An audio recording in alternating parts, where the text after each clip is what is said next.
too experienced as a martial artist to do like anything. The #1 pick going. Oh yeah, I'm sure I will be. Yeah, well, yeah. Listen, I was always the last pick for everything. I doubt anything's changing at this point. But the whole program, it's 5 days a week for 5 months. 7 a.m., 5 days a week, and then at the end of the program, you have an actually fully sanctioned amateur mixed martial arts fight.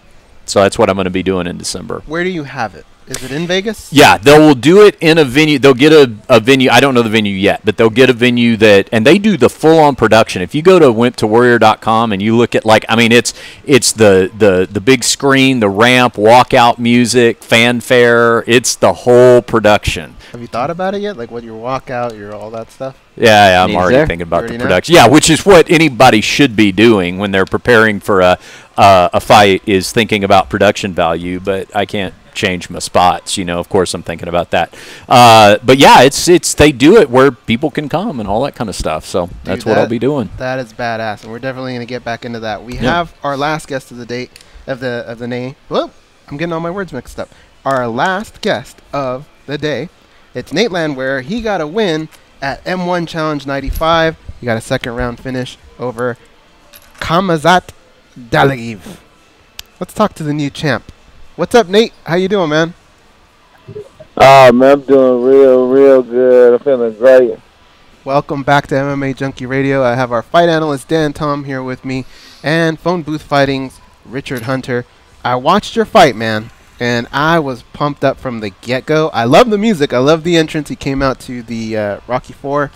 It was Apollo. It's when Rocky's training, right? Isn't it? I forget what the song's actually called. Yeah, it's when Rocky take out in the car before he starts training. Yeah. There you go. Yeah. Living in this world alone. It was incredible. Some feelings never die. That's pretty good. He had this long walkout. Yeah, I love the walkout. I love just to have a great time with the walkout. It's always about the walkout.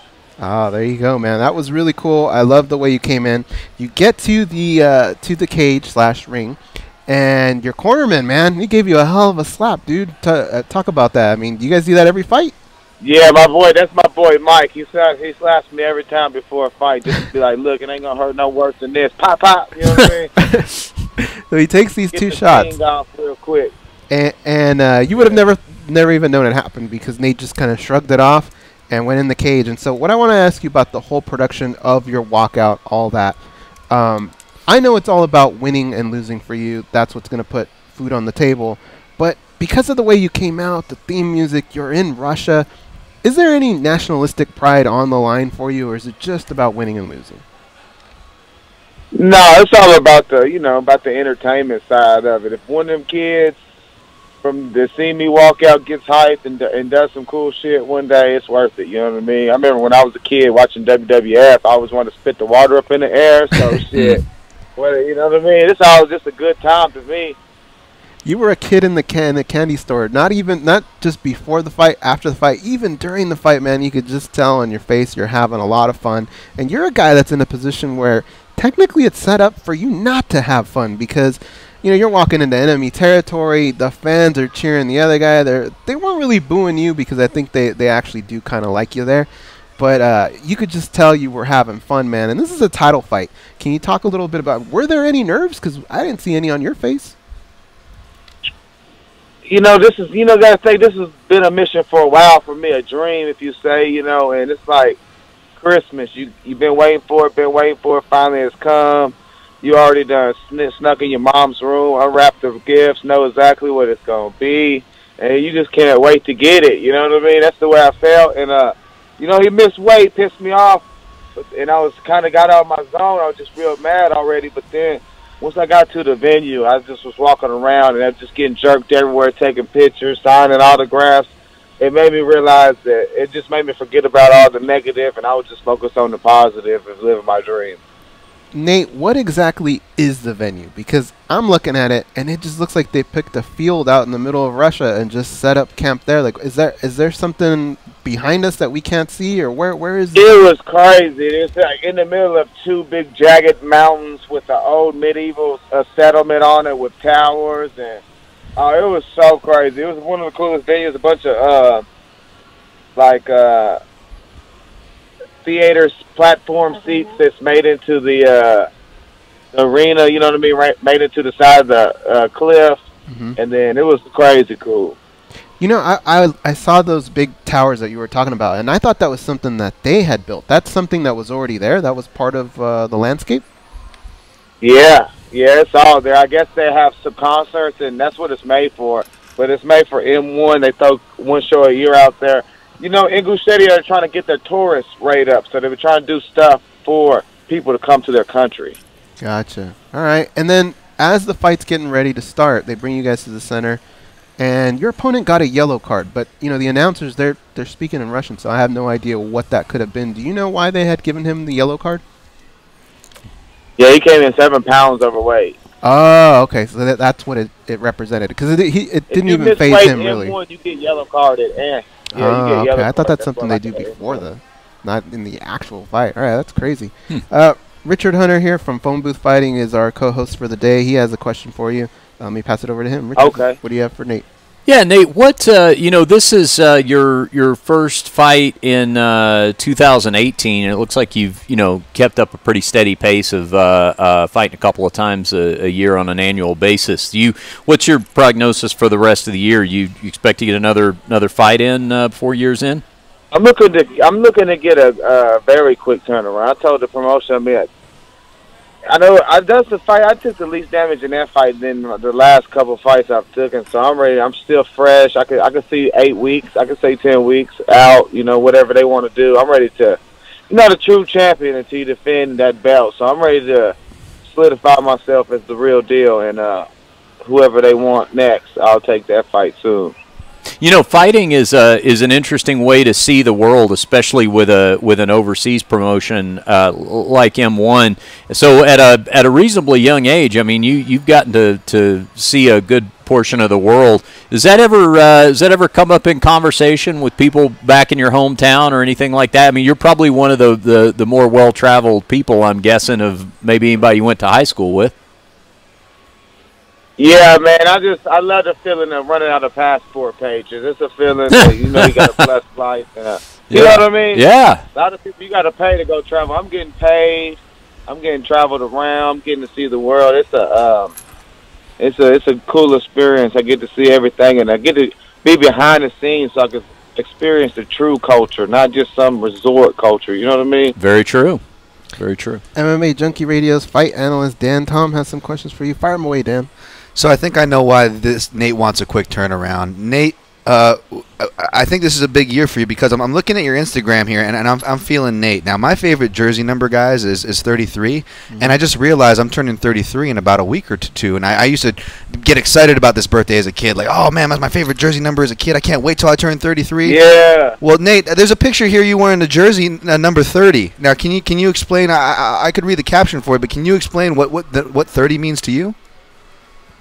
Man, 30 is crazy. Yeah, that's my old football number. That's what I was wearing since middle school. So it's crazy that, you know, I had a dream back then. It was just my number, but now, damn, it's my age. And, you know, a lot through the years, a lot of people quit. But for me, you know what I'm saying, at 30, it's crazy to still be just working out every day, just training and living your dream. A lot of people clocking in, but me, I'm getting it in. Did you not think that you were going to... You know what I'm saying? It was crazy being over there. I had dinner with the president of the whole country. He gave me a plaque. We all had a dinner. He gave me his own personal security over there. I mean, you can't pay for that kind of thing. So back when you were on the field when this picture was taken, you're pretty much saying that you would have never imagined this. If you were to say, if future Nate were to come to you and say, man, you're going to be fighting for titles in Russia, having dinner with important people, like, would you believe that, Nate? Yeah, you know, I always knew no matter what I wanted to do, they was going to be successful at it because hard work pays off, and I'm not scared to put that work in. But if somebody would tell me I was going to be a fighter, I'd be like, okay, I mean, I beat up some people, but I see it. Back then I wanted to play football, so you couldn't have told me I wouldn't be playing football, you know what I mean? Nate, what is it about yourself? I mean, I think I know the answer. I think it's your personality, but what is it about you that's won over that crowd? I mean, let's be honest. Their guy was fighting you. He's the champion. But after the fight, you can tell people want to shake your hands. They want to take your picture. What is it about you that's won over this crowd? you know, just because I have this crazy heart. I'm just in there. You can tell right immediately I'm not there just to win, just to lose. I'm there for the fight itself. Filled with passion, and every second I'm trying to end the fight, trying to put on a great show, come in, throw the shirts out, you know, spit the water up in the air. They get the post-fight, they get the pre-fight, they get the during the fight. It's a certain feeling in the air when I fight, and that's why I take true pride in that, and try to put on an extraordinary performance each time. Nate, your opponent, you mentioned you missed weight, and I know you were disappointed about that. But it seemed like you were willing to put that aside. You shook his hand afterwards. But even then, the one thing that I couldn't believe you were getting over was it seemed like during the fight there were a couple fouls that he was. I think you had said that he had stuck his finger in your nose and your eyes. Can you talk a little bit about that? Yeah, it's always easy to be cool and forgive it when you're the one that walks away and the other person's limp on the canvas. You know what I mean? So, yeah, he poked me in the eye. He head-butted me.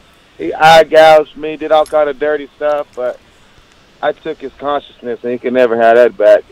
In front of his hometown, in front of his fans, and they see how dirty he was. So I won there. You know what I mean? It always worked out. I'm the champion. What happens when you get home with that big shiny belt and you show everyone what's going on? Like when you make these trips, I know you got about 3 or 4 guys in your corner there every fight. But what about your friends, man? I'm sure they kind of go, you know, what's happening when you go over to these other countries? This time was great. Yeah, this time was crazy, amazing. You know, I came home to the airport, and my whole family was sitting there. My wife was there with a big sign. They was playing music. I'm the champion. It was a crazy feeling coming back to my home soil, and all my family's there just waiting to embrace me at the airport. Would you have done this any other way? I mean, you're right. You've been able to travel the world. You've been able to do a lot of things. Now you got a new shiny belt. Are you happy with where you're at right now? I'm so happy with where I'm at. I told my wife that if I wasn't getting paid and I wasn't a champion by the age of 30, I was done with it. So I met my mark, and it's time to just, you know, whoever said the sky is the limit never met an astronaut. So, I mean, anything's possible. So I'm just ready to just live that life, get this money, and keep on whooping ass. Nate, we don't know who the next opponent is, but whoever it is, what's that message you got for them? Oh, I'm just whooping your ass. That's an ass whooping. That's an ass whooping. That's an ass whooping. Who's the next challenger? You know what I mean? Who is it? I like it, man. All right, that's Nate Landwehr. He got a win at M1 Challenge 95. We're very happy for him. We've had him on the show a couple times, and we make sure we come have him on the show to give him his props, Nate. Before we let you go, you got any messages for your sponsors, your fans, anybody? Oh, yeah, man. Follow me on Instagram, Nate the Train. It's the one and only one. You just got to type it in once, nothing else. All my sponsors, my managers, my trainers, my coaches, all my people that went with me, my family back home, my wife. Most importantly, my wife. She's always been there. And, yeah, who's next? I like it. We'll talk soon, brother. Thanks for joining us here on MMA Junkie Radio. All right, thank you, man. It's always a blast. All right, Nate. That's Nate Landwehr. Really fun guy to talk to, isn't he? Yeah. I like the way he fights, too. I was actually surprised the referee let it go for so long. He was landing like 20 unanswered shots to his opponent's head, and then finally the guy stopped it. But if you go back, even the entrance, everything, it was really a cool experience. And I'm not kidding when I say that fight looked like it took place just in the middle of a field. They set up a ring and a couple bleachers and what looked like half of a castle that he was walking out of. It was pretty cool, man. Was there any conversation afterward on the mic about how if his opponent can change, he can change? Remember when Nate Corey did that? You could Yeah. change. That was awesome. Was that after Everybody the can Caleb change. Starnes fight? I don't know. remember That sounds right. Yeah, he was in Canada. So Was it? He was on the road. Let's get back to I know maybe some of our video audience too lost the feed for a second, so let's just start from the beginning again. The program is called Oh yes, so Wimp to Warrior. Wimp to Warrior. Yeah. And you and I had a conversation about 3 weeks ago. Yep. And you had asked UFC me- 226. We were sitting there in the press box. And you said, "What did you think of this?" Yeah. And then so you decided to do it. And how does the program work? It's 5 months, 5 days a week. Yep. You hit the gym 7 a.m. every weekday morning. I'm at Syndicate, and it's training all disciplines. It's jiu-jitsu, striking, wrestling. There's a strength and conditioning coach. So you got a strength. I mean, it's intense. and it's like I mean it's like it's definitely the biggest physical challenge I've ever taken on in my life, and doing it at an advanced age, at least when we're talking about doing anything athletically, is I mean, this is I was telling. In fact, Jessica Rose Clark is one of the coaches there, and she's come on our Phone Booth Fighting show a lot, so we've gotten to be friends. It's nice to have her there. But I told her, I said, I'm in full blown midlife crisis mode. Like, I was wondering what I was going to do for a midlife crisis. I've now found it. Yeah, but so basically, Wimp to Warrior takes you through that training for 5 months, 5 days a week, and then at the end of the training, you have a fully sanctioned amateur mixed martial arts fight, and that'll be here at a venue in Las Vegas, so people can come and all that kind of stuff. They do this program throughout the world? Throughout the world. I mean, that was the thing that impressed me the most. And the way what happened was we had Richie Cranny and Nick Langton on from they're the guys that run the program, Australians, and we had them on Phone Booth Fighting, and we just had them on to promote the program. And Richie started talking me into doing it. He's like, you can do this. I want to see you do it. I want to see you there Monday morning. And this was like on a Friday, because the day I talked to you was like the next day. So I had like 2 days to decide. And he's like, no, you can get in here, you can do this. But seeing, when I first heard about the idea, I thought, boy, if this were done wrong, this could be a disaster, an absolute disaster. But you start looking at like, they've got John Kavanaugh from SBG as their sort of global ambassador, and then he's been a gateway to get a lot of the other big gyms involved. So as I mentioned, AKA, Syndicate here in Vegas. So when you look at the website, wimptowarrior.com, it's like, all gyms, world-class schools that you've heard of. So that helps a lot. And it's super. I mean, it's run great, and I can already see that there's people in there who, they're going to get different levels of achievement from it. I mean, some people are just going to be in better shape. Some people are going to learn about, I think it probably, if anything, is going to make you a more intelligent fan of mixed martial arts. Because it's just like when I started training jiu-jitsu, it's like you see things differently and you appreciate things differently, and it makes it a lot more fun to watch. So I'm excited about doing it, and I'm super scared. The way it works is you're going to be paired up with somebody that they believe is at your same level, and it's somebody from your class. Yeah, I'm training with them right now. I don't know who it's going to be, and that's another idea.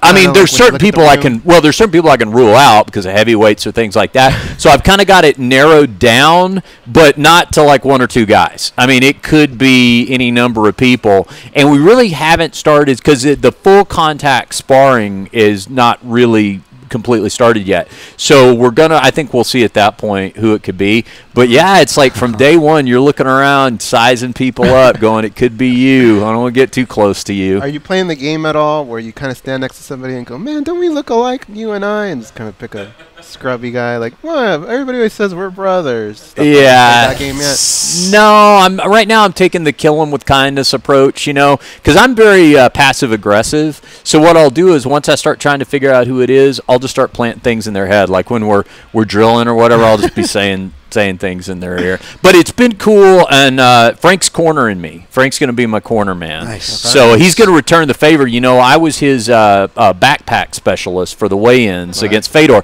He's going to be my backpack guy for the weigh-ins in this fight. You got to give him the spit bucket. Yeah, he's full on. He's full on committed to all that. So yeah, it's been a cool thing for us to talk about on Phone Booth Fighting, and it's been a good couple of weeks. For anybody who's never checked out the podcast, just the last week, we've had Mike Perry, Julian Marquez. We had Billy Bob Thornton on with his band to talk some music, stuff like that. Tomorrow night we're taping with Cowboy Cerrone, and we're throwing a barbecue, and so it's going to be backyard barbecue Cowboy Cerrone, which I feel like is the best way to get unfiltered Cowboy Cerrone. Has he ever been filtered? Well, no, but there's different layers to that. Okay. That unfiltered. Like he said things before when he's come on with us, where I'm like, and I don't often ask this, but I'm like, Are you sure you want me to air that? That's cool, right? I mean, you said it. It's okay, right? Fuck yeah. That's all. You kidding me? Oh, shit, yeah. What's going to be at this barbecue? Well, there will be a lot of vegan offerings because I, of course, am a vegan.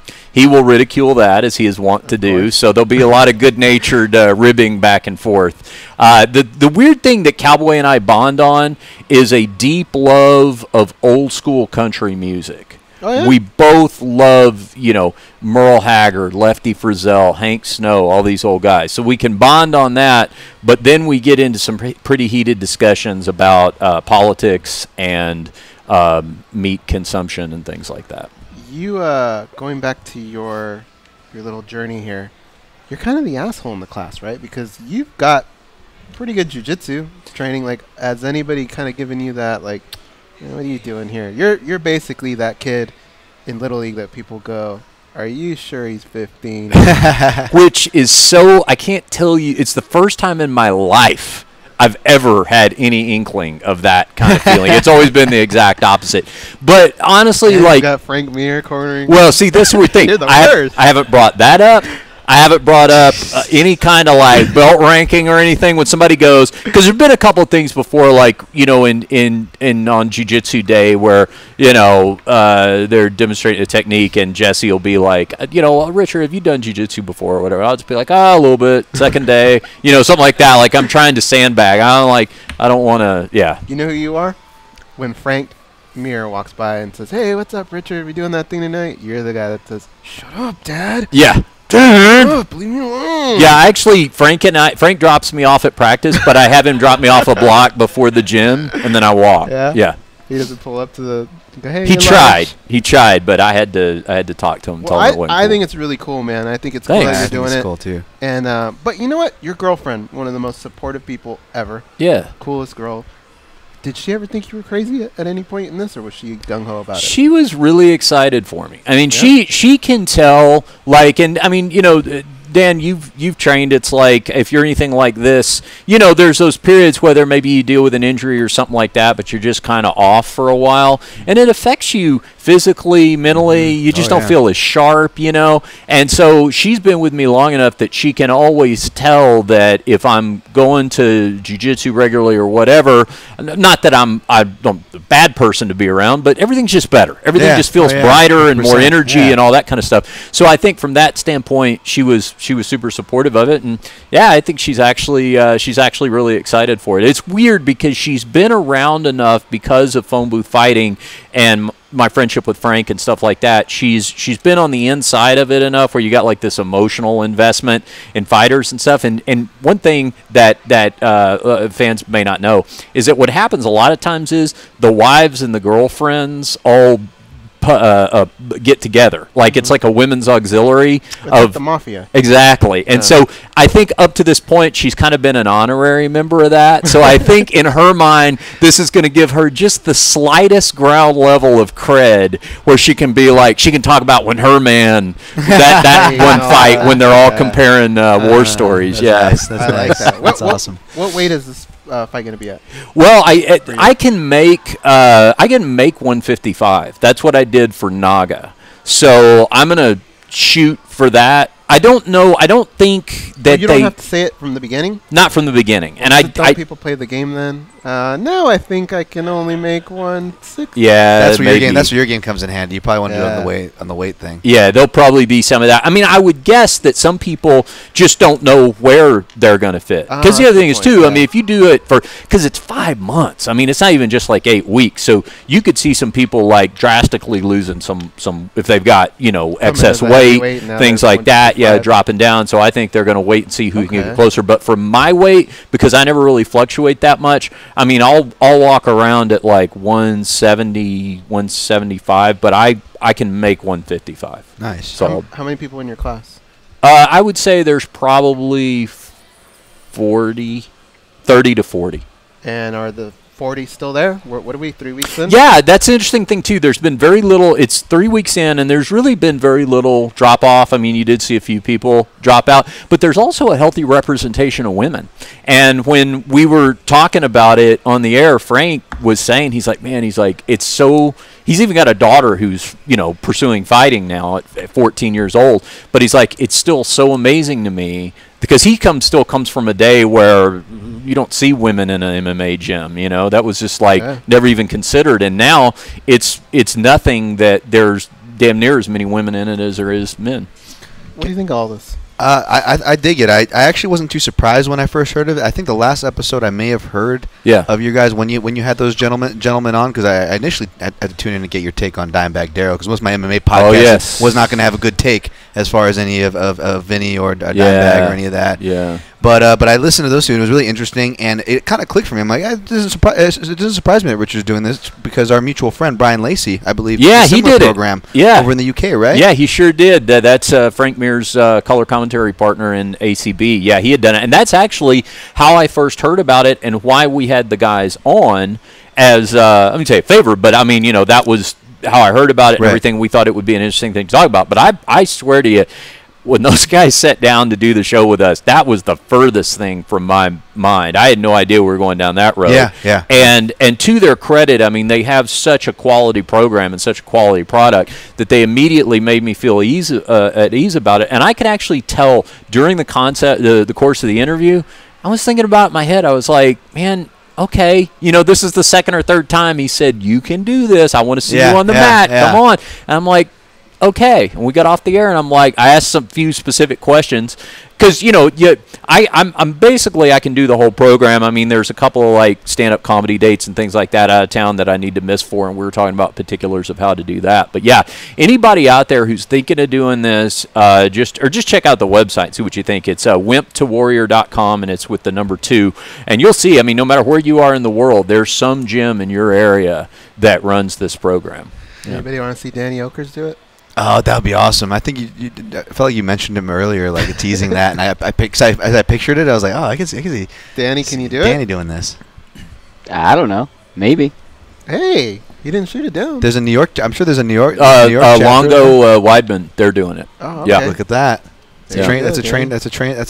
You just hop on the Penn State station. You can take one train that gets you up to Strong Island there, Danny. But I got to go to Long Island every day. That's the hardest part of the whole thing. Well, that might be where we lose you on that. But I got to ask Richard though, as far as the.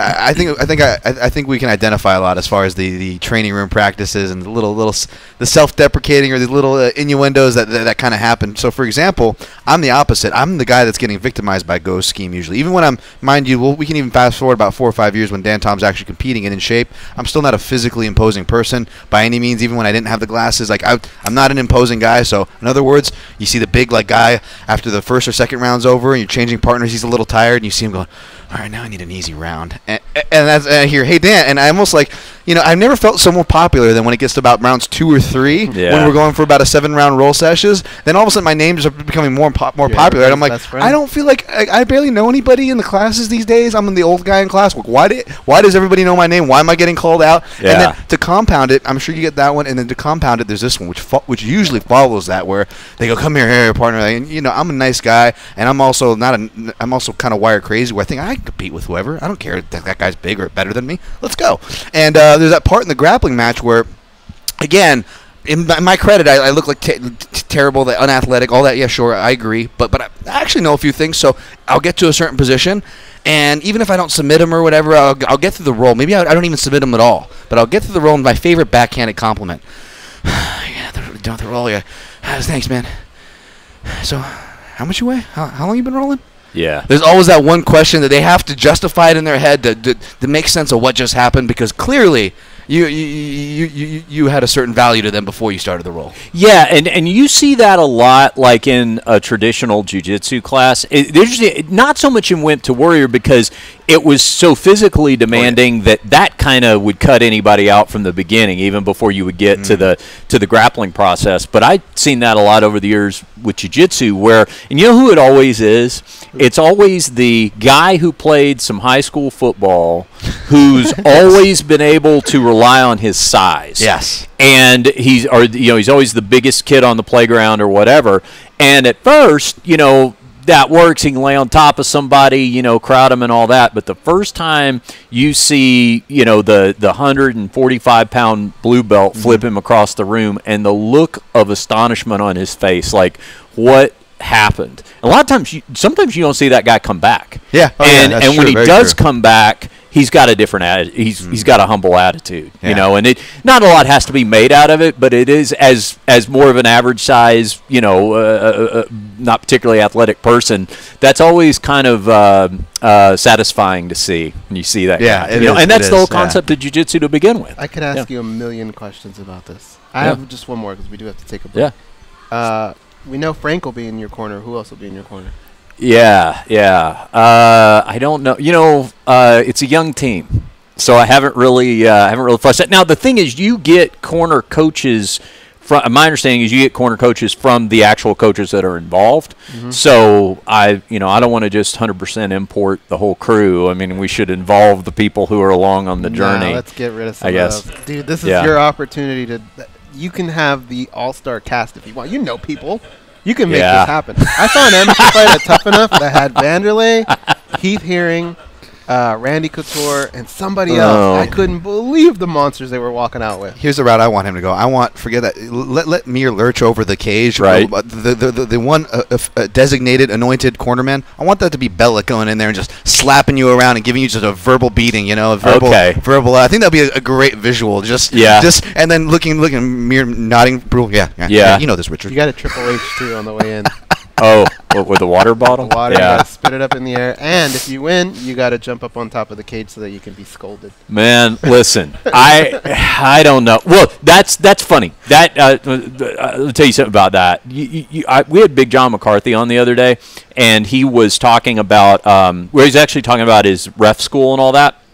But I was asking him, I said, is there anybody cockier than the athletic commission official, who once they get that maroon blazer on, it's all the attitude. And my favorite move, just like pro wrestling, when somebody's hitting somebody in the corner with closed fists and the referee's going, oh, come on, no closed fists. 1, 2, 3. They do the same thing when the fighter jumps up on the cage and they're like, all right, now, come on. All right, get down. Enough of this shenanigans. Come on, let's go. Yeah, get down. Well,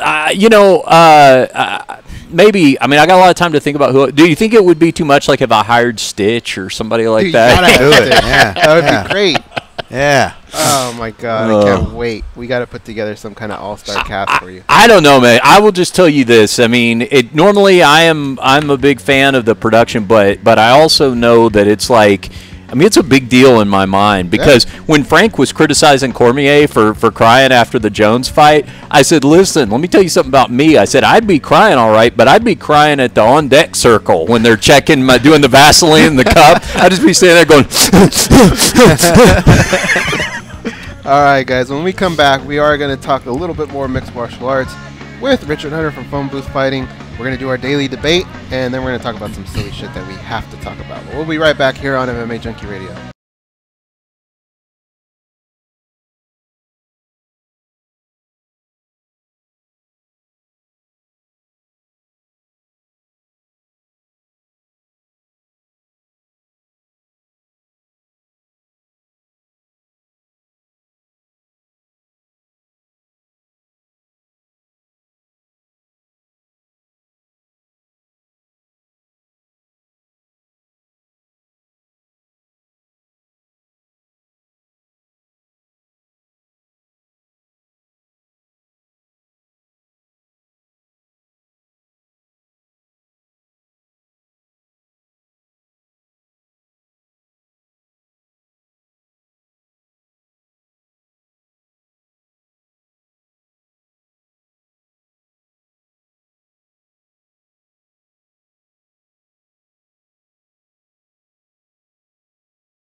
King Kong has a lot of shit on them.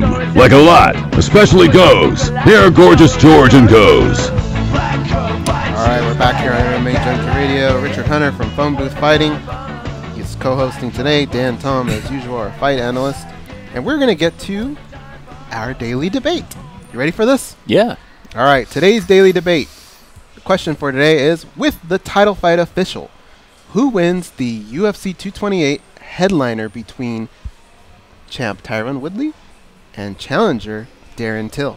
That's right, I said Darren Till, not interim champion Colby Covington.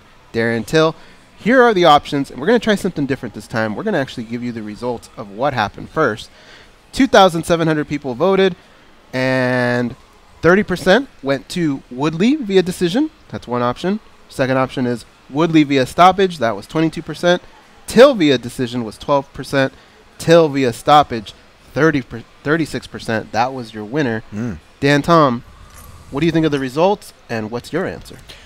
I got to say the results actually didn't surprise me. I will say that is my early lean now. I'm real interested to see what the betting line is going to be. You'd like to think that the champion deserves and should be the favorite, but Till, no matter what the number is going to be placed next to him, he is going to be live. I mean, my early lean would be I think Till has really underrated takedown defense. I think he's got really good distancing. He can take a shot well, and I could see him stalking and drawing the shots out of Woodley, whether it's the right-hand counters or the wrestling shots, defending those, taking the best of him, taking over and finding his shot later in the fight. Richard Hunter, what do you think of the results, and how do you have it playing out? I think I might go with the second most popular vote there, which is Woodley by decision. You know, I just think when I think Woodley has a very two things. Woodley has a very prohibitive style when he applies it best.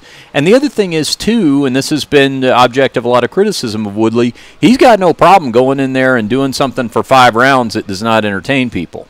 And so he is not going to be sucked into any kind of firefight with Darren Till. It's a formidable challenge, to be sure, but I just think the resume and the patterns are much more complete on Woodley as to what he will do in this situation.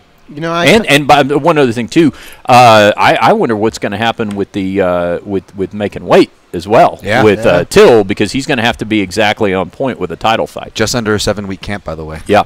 I thought that it would be between those two, the 36% and the 30%, Woodley via decision, Till via stoppage. I'm going to side with you. I thought Woodley via decision. I thought Colby Covington could maybe drag Tyron Woodley out of his comfort zone a little bit. What you were talking about, he's just not really afraid of putting on a bad performance if it means he wins. And I thought Covington could do something like that. I don't know that Darren Till can. I think that he'll just be a little bit more calm and comfortable out there. But I think it's one of those matchups where within like the first 3 minutes, we're going to know exactly what direction this fight's going to go in. And my choice is going to be the second choice, which is Woodley via decision. 30% went with that. Dan Tom, he took Till via stoppage, which is what a lot of you took at 36%. There you have it. That's our daily debate for today. We are going to close up shop here. Thank you again, Richard Hunter, for coming in studio. And thanks for having me today. George, we miss you. We will see you soon. Our thoughts and prayers out there with Big Ralph, our good friend from Tustin, originally Santa Ana, California, over in Tustin now. He lost his daughter over the weekend, and George is out there for moral support. And I want to close up being dumb and silly just because we laughed so much. Dave Madden over there from NorCal Fighting Alliance, he heard most of this conversation, and Danny Okers, and then Dan came in at the end of it, and Richard. But I like being able to break news to people, even if it's bad. And I just like being that guy that goes, holy crap, did you hear this, right? And so Danny tells me, he says, hey, Dave, do you want to sit in for a sec? Yeah. Let's bring in Dave over here since he was part of this from the beginning. Just go ahead. Just come around here. What we were talking about was when Danny had given me the opportunity to, Richard, let's do this. Should I give Can you swap with him? Yeah. There you go. All right. You might have to scoot in a little bit here, Dave. All right. Danny tells me, hey, did you hear we found water on Mars? Now, that just kind of sounds like a National Enquirer type thing. You see these every once in a while when you're online. You go, yeah, whatever. It turns out, they thought maybe it was there or whatever. Yeah. I look it up, and because he goes, no, man, it's real. And all of the major outlets are reporting it, that there was like a little lake of water that they found under the surface of Mars. People are going crazy. I was telling him, if you ever want to see one place where a group of only white guys are cheering their asses off, it's that room in NASA. When anything ever happens, they go bananas. Yeah.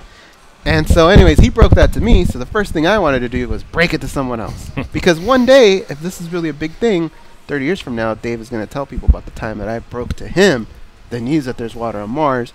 And that kind of turned into a stupid argument about, well, isn't that the kind of news that we normally hear where, like, when you watch like Monster Quest or something, and they're not going to find Count Dracula, but they make you feel like it's going to happen, or the Loch Ness Monster. So Danny and I started talking about what would a press conference be like if they actually did find Dracula and Frankenstein and all these guys. What kind of questions would they ask those guys? What would be your first question to that panel? I would probably... Bigfoot's up there, all those guys. Yeah, I'd probably want to get into the mechanics of keeping those secrets for so long. Was it a coordinated effort? Had these guys been in contact like a secret society, or did they all have individual paths and then just see, whose lives were most adversely affected? Like, who'd been carrying this the longest? Who had the closest brushes with being unmasked prior to this? I feel like Dracula would have like the biggest bombshell of them all, where maybe he would say, I don't drink blood. Oh, I see. Yeah, dispelling a myth. Be like, what the hell? Oh, that's interesting. I think that would happen. And then Danny had a good take where, Danny, do you remember what you were saying? He thinks. Oh, about the show? Yeah, like if they all sat there and just they watched their own movies and told you what the accuracies are. Yeah, this is fake. That never happened. Yeah, okay, that was I don't sleep in coffee. Yeah, like Bigfoot. Bigfoot would be up there and he'd be like, I'm really not that much of an outdoor person. I shower twice a day. Yeah, Harry. I don't know what the big deal is. What would be your first question, Dave? I would just wonder if they have like a class warfare amongst them of, this Dracula has this issue that, Bigfoot, why does Bigfoot get this attention here, man? I'm over here. That's the best I guess I can come up with for them. Dan, Tom, what would you ask the panel? If Dracula was on at first, I'd make sure oh gosh, I'm going to take this in the back. I'd make sure it wasn't Shark Week for anybody and make sure that we're safe in the classroom, so we don't have to separate anybody in for seats, and then we go from there. I would be interested to see if there was nationalistic division too, like Chupacabras up there, and all the Mexican people are going crazy, and then there's a lot of other people like, who's this? I never heard of this guy. Who is this? I think that would be awesome. That's great. Igor's up there. Yeah. We actually really get along. Sometimes he does stuff for me. It's crazy. Frankenstein got a USADA violation. Yeah, they just have them all up there. Anyways, that's the stupid shit we talk about during breaks or before the show. On the pre-show, you should definitely check out the pre-show. Thank you very much to Nate Landwehr. He joined us here on the program, as well as Sodiq Yusuff. Dave Madden's been here all week. Are you here tomorrow? No. We can leave? Sadly enough, yes. Sadly enough. He's been one of the greatest people that we've had in the studio just hanging out.